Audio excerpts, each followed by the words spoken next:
Hi, I'm here today to talk about some of my research in the history and politics of technology, specifically looking at the expansion of low-power FM radio. You're probably thinking, wait, radio, why are we talking about radio? It's 2011. What's the deal with that?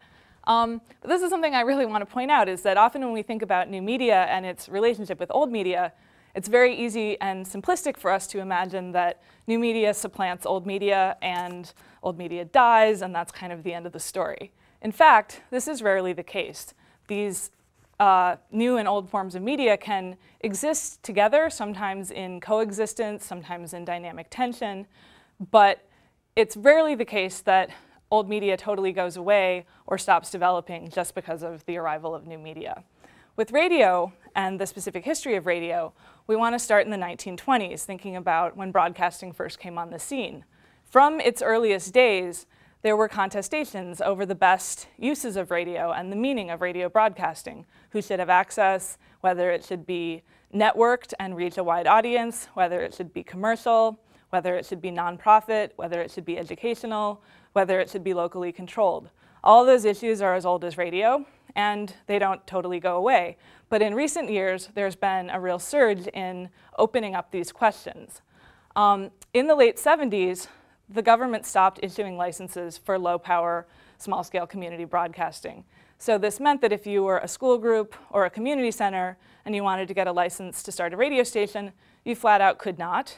And so as a result, some people started taking to the airwaves in the 80s and 90s in explicit acts of electronic civil disobedience and basically, flouting the law and saying, we don't agree with this policy. And what this slide illustrates is a small radio transmitter mounted inside a lunchbox. So it's small, it's obviously portable, it's easy to operate, pretty accessible, and potentially ubiquitous.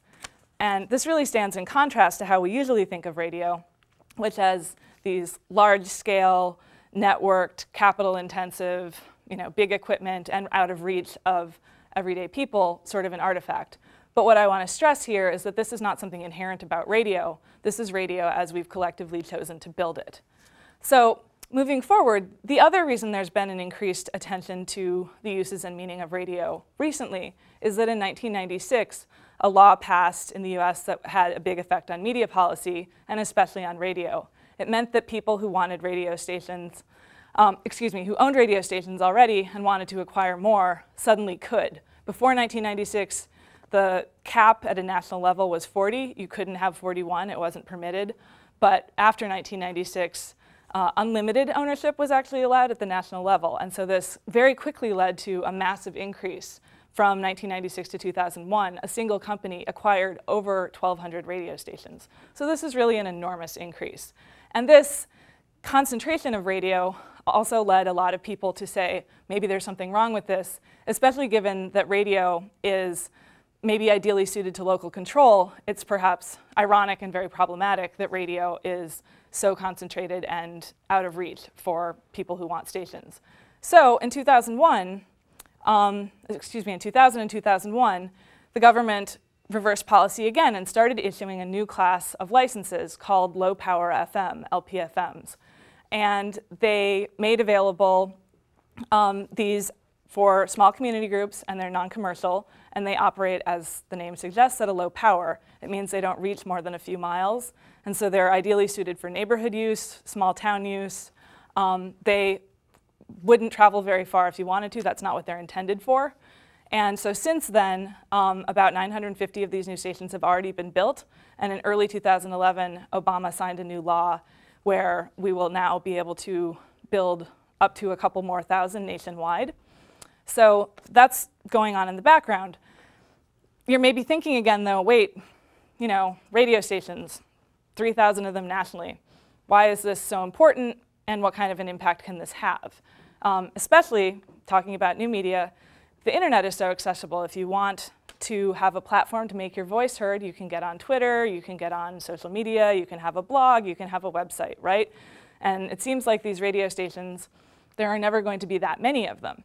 However, what I want to suggest is that this apparent drawback is actually potentially an advantage for radio, because the scarcity forces communities that have radio stations to make decisions about how to use them.